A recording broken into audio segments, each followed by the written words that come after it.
Hi there and welcome to today's video.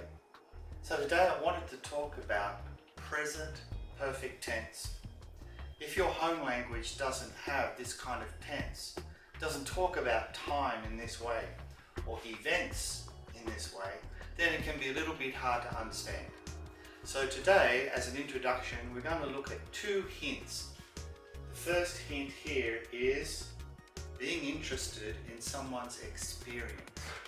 The second hint is talking about general times and general events, not being specific. So if you have a dictionary, check the words general and specific.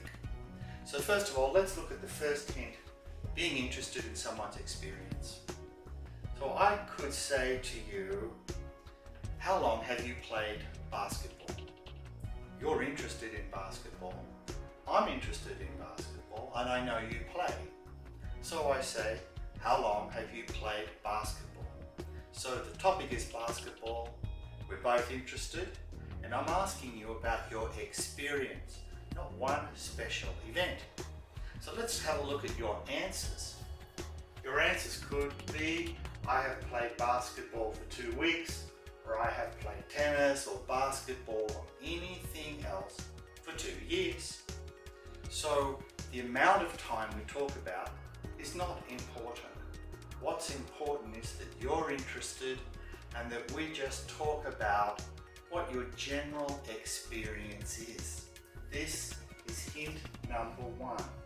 I played tennis for 2 years. We don't know when this happened. So this is the first hint, and now we want to look at the second thing, which is a little bit hard, so we'll just go through it bit by bit. And that's the idea of what kind of time or events do we use present perfect for.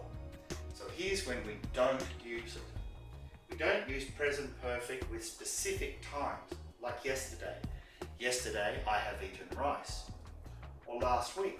Last week I have eaten rice. Or last month. Last month I have played tennis. We don't want to use present perfect with those events. It's easier just to say past tense. Yesterday, I ate rice. Last month, I played tennis, I played basketball. That's the better way to do it. So when do we use present perfect? We want to use present perfect when we don't really name the time. We don't give the time a name. We just have the idea. Let's have a look at some examples. Never, always, before, and once. So I could say, I have never eaten rice, which is not true, by the way. I have always liked rice, which is true, by the way.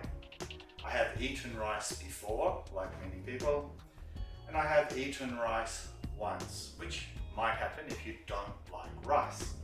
But you can see here, never, always, before, or once. We have no idea about any special time period. This is the second hint. We only use general ideas about time, not specific ideas like yesterday or last week. So if you want to use present perfect, you want to use it with these kinds of words, not these kinds of words. So to sum up, two hints for using present perfect. One, are you interested in somebody's experience? Then you use present perfect. Do you want to talk about a general time, not a special time, or a non-specific time? As I said at the beginning of the video, if you've got a dictionary, check the dictionary for words like general or specific, because that'll help you understand. Okay, have a look down the list and see if you can find other videos on present perfect, because this is a little bit complicated, a little bit difficult, so we're going to make a few videos that will help you. Bye for now.